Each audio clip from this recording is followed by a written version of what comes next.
سے ہیں تو اس میں کیا کمال ہے؟ یہ کوئی عام بیٹا نہیں، یہ کہنے والا کوئی عام شخص نہیں.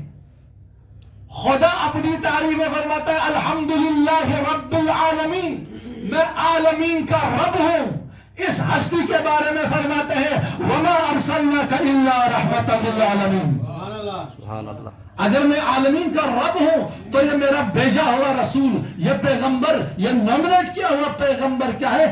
عالمین کے لیے رحمت ہے. رحمت للعالمین کا ہے. حسین مجھ سے ہے اور میں حسین سے ہوں. ہاں چلو ٹھیک ہے، نواسا نانے سے ہے، لیکن نانا نواسے سے کیسے؟ حضرت شیخ مفید پریشان تھا، اس کیا کہتے گتھی کو نہیں سلجھ پا رہا تھا. ایک دفعہ تصورات کی عالم میں تہجد پڑھ کے سو گئے، پروردگار یہ سلجھی مجھے، گتھی مجھے سلجھائے. ایک دفعہ شیخ مفید کو ایک خواب نظر آتا ہے. ایک بادشاہ ہے، بادشاہ، توجہ ہے کہ نہیں عزیزان؟ سبحان اللہ. بس توجہ، بس تھوڑی دیر، میں زیادہ پڑھنے کا عادی نہیں ہوں، 20 منٹ پھر آپ کی زحمت کروں. شیخ مفید کے لیے خواب میں نے دیکھا کہ ایک بادشاہ ہے جو شکار کے لیے جاتا ہے، شکار کھیلتے کھیلتے اپنے قافلے سے جدا ہو جاتا ہے، رات کا اندھیرا چھا جاتا ہے، واپسی کی بھی کوئی امید نہیں، گھوڑا بھی تھکا ہوا ہے، خود بھی خستہ حال ہے. اب رات کا اندھیرا ہے، بھوک کا عالم ہے، سناٹا ہے. آگے بڑھا اندھیرے میں تو دیکھا ایک جھونپڑی ہے، اس میں سے کوئی روشنی کی تھوڑی سی روشنی نظر آئی. وہ بادشاہ اس جھونپڑی کے پاس گیا تو دیکھا ایک بوڑھی عورت ہے. اجازت چاہیے کہ مجھے آج شب یہاں رہنے کی اجازت دیجیے.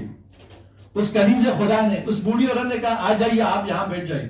تعارف ہوئی کہ میں بادشاہ ہوں، شکار پہ آیا تھا، راستہ بھول گیا، جنگل میں پریشان ہوں، راستہ کھو چکا ہوں، آج رات مجھے یہاں بسر کرنے دیجیے.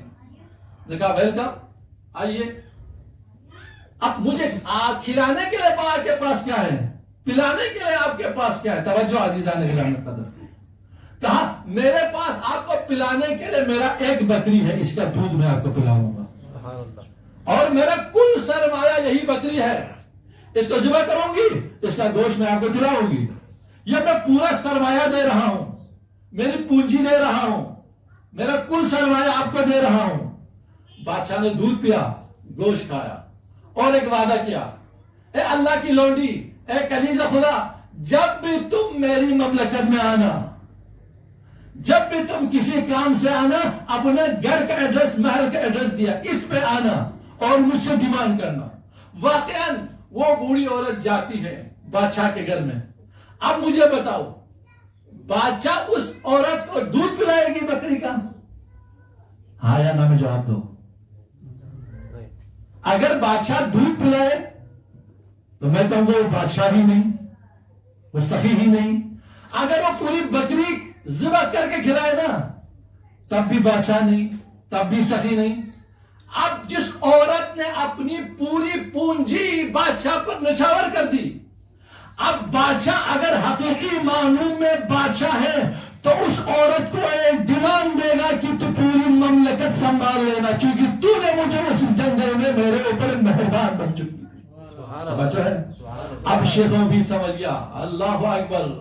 حسین وارث انبیاء کیوں ہے؟ اس لیے کہ رسول آدم سے لے کر خاتم تک جتنے انبیاء، اوصیاء اور اماموں نے زحمت اٹھائی تھی، وہ ساری زحمت ایک طرف، حسین کا تنہا قیام ایک طرف. اس لیے زیارت نعیہ میں فرماتے ہیں نا، السلام علیکہ یا وارث آدم صفوت اللہ، السلام علیکہ یا وارث نوح نبی اللہ، السلام علیکہ یا وارث ابراہیم خلیل اللہ، السلام علیکہ یا وارث موسیٰ کلیم اللہ، السلام علیکہ یا وارث عیسیٰ روح اللہ، السلام علیکہ یا وارث محمد حبیب اللہ، السلام علیکہ یا وارث امیر المؤمنین ولی اللہ. اے ہمارا سلام ہو اس پر جو آدم کا وارث ہے، جو نوح کا وارث ہے، جو ابراہیم کا وارث ہے، جو اسماعیل کا وارث ہے، جو موسیٰ کا وارث ہے، جو عیسیٰ کا وارث ہے، جو محمد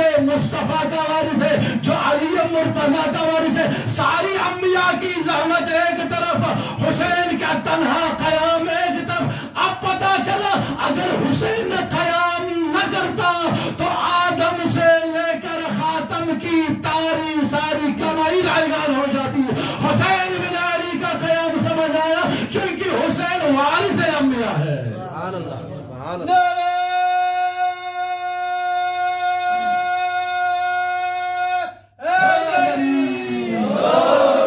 کون حسین؟ وارث انبیاء، اللہ اکبر، سردار انبیاء، سید الشہداء۔ اسی لیے روز عاشور 3 حملے کیے، جب آخری حملہ گمسان کا رنگ، لاشوں پہ لاشیں گر رہے ہیں، پیاس غالب آ رہا ہے، بھوک، اہل حرم کی فریاد، اللہ اکبر، ساری کائنات کا تنہا، اس کائنات کا ساری بادشاہ کا تنہا بادشاہ حسین جنگ کے لیے آخری حملے کے لیے آمادہ تھا۔ آواز آئی، یا ایتھا النفس المطمئنہ ارجعی الی ربک راضیۃ مرضیہ فادخلی فی عبادی وادخلی جنتی۔ اے نفس مطمئنہ کے مالک حسین، پلٹ جا، تیرا رب تجھ سے راضی ہے، تو تیرے رب سے راضی ہے، اس کی بندوں میں شامل ہو اور جنت کا مشتاق بن جا، جنت تمہاری اشتیاق میں ہے۔ توجہ ہے عزیزان، آدم سے لے کر خاتم تک جتنے انبیاء آئے، سب نے کہا، سب نے کوشش کی، سب نے تبلیغ کی، پروردگار آپ راضی ہو جائے۔ کسی کو سمجھ نہیں ملا، یہ تنہا زہرا کا فرزند تھا، اے حسین میں تجھ سے راضی ہوں اور میری جنت کے لیے آنے کے لیے تیار ہو جاؤ۔ یہ حسین بن علی، سبحان اللہ، سبحان اللہ۔ اسی لیے رہبر کبیر نے فرمایا نا، ہر محب کے دل میں یہ ہونا چاہیے، ہر محب جو اہل بیت سے محبت کرنے والے کی یہ تمنا ہونی چاہیے۔ یہ معمولی نہیں ہے حسین منی وانا من الحسین، یہ خبریہ جملے خبریہ ہے، لطف تو آگے ہے۔ احب اللہ من احب حسینا، پروردگار تو اس سے محبت کر جو حسین سے محبت کرتا ہے، پروردگار تو اس سے محبت کر جو حسین سے محبت کرتا ہے۔ یہی حسین ہے، بچپنا ہے، جمعہ کا خطبہ دے رہے ہیں رسول مکرم، ایک دفعہ حسین آ گئے، پیغمبر نے جمعہ کا واجب خطبہ روک کر ممبر سے اتر کر نواسے کو گود میں لیا، پھر ممبر پر صعود ہوا۔ یا رسول اللہ، کسی صحابی کو حکم کرتا، یہ صحابی کے لیے فخر تھا، صحابی بھی بعد میں فخر سے کہہ دیتے میں وہ ہوں جس نے حسین کو اٹھا کے منبر پہ دیا تھا رسول اللہ کا، لیکن کسی کو اٹھانے نہیں دیا۔ رحمت للعالمین نے واجب خطبہ روک کر حسین کو اٹھانے کے بعد اب جو خطبہ ذکر الہی بیان نہیں ہوا، ایک دفعہ پینترا بدلا، کیا کہا؟ یا ایھا الناس فاعرفوہ، اللہ اکبر، اے لوگوں جان لو، اسے جان لو، ھذا ابن علی انہ فی الجنہ ومحبہ فی الجنہ ومحب محبیہ فی الجنہ۔ لطف لیجئے عزادارو، لطف دیئے مومنو، لطف لیجئے حبدارو، کہا لوگوں پہچان لو یہ علی کا بیٹا ہے، یہ علی کا بیٹا ہے، انہ فی الجنہ، یہ حسین جنتی ہے، ومحبہ فی الجنہ، اس سے محبت کرنے والے جنتی ہے، ومحب محبیہ فی الجنہ، لطف تو یہاں ہے اس کے محبوں سے محبت کرنے والا بھی جنتی ہے۔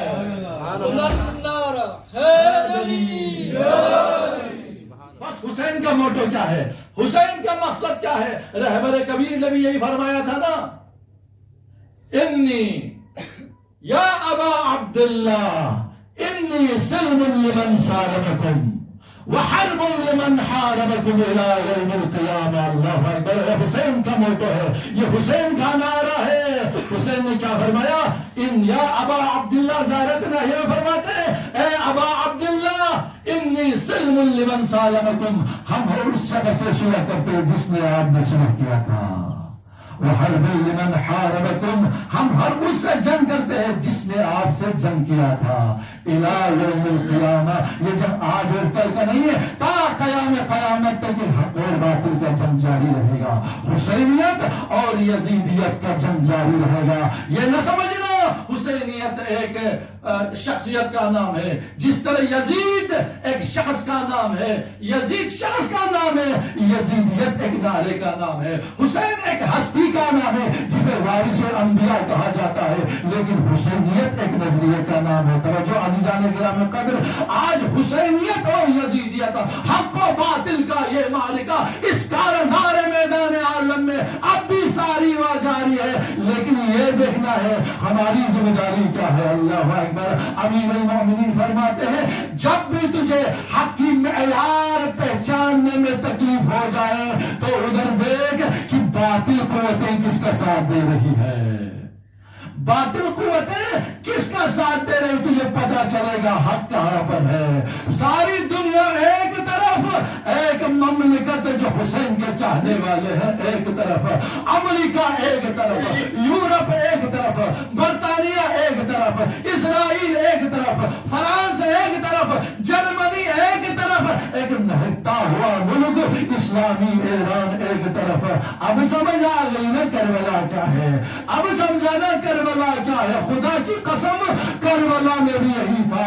ایک طرف شمل تھا، ایک طرف سنان تھا، ایک طرف ہولی تھا، ایک طرف عمر سعد تھا.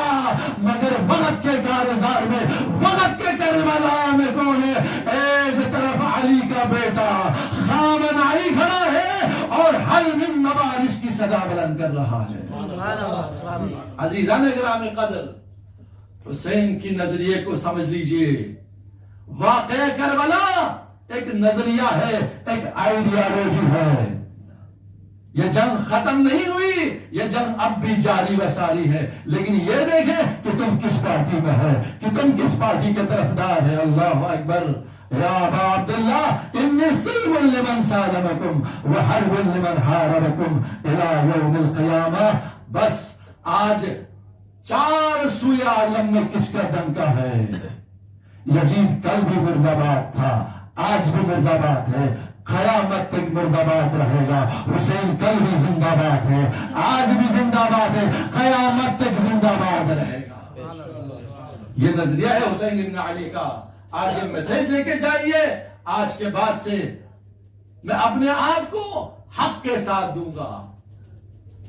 بھلے جو بھی قربانی، جو بھی مشکلات پیش آ جائے، چونکہ امیر المومنین کا معیار بھی یہی ہے، پیغمبر مکرم کا بھی معیار یہی ہے، امام حسن کا بھی معیار یہی ہے، 14 معصومین کا معیار یہی ہے کہ آپ حق کے ساتھ دو، بھلے حق پر عمل کرنے والا کم ہی کیوں نہ ہو. چونکہ یہ خدا کا قانون ہے، یہ پیغمبر کا دستور ہے، یہ اہل بیت کا دستور ہے.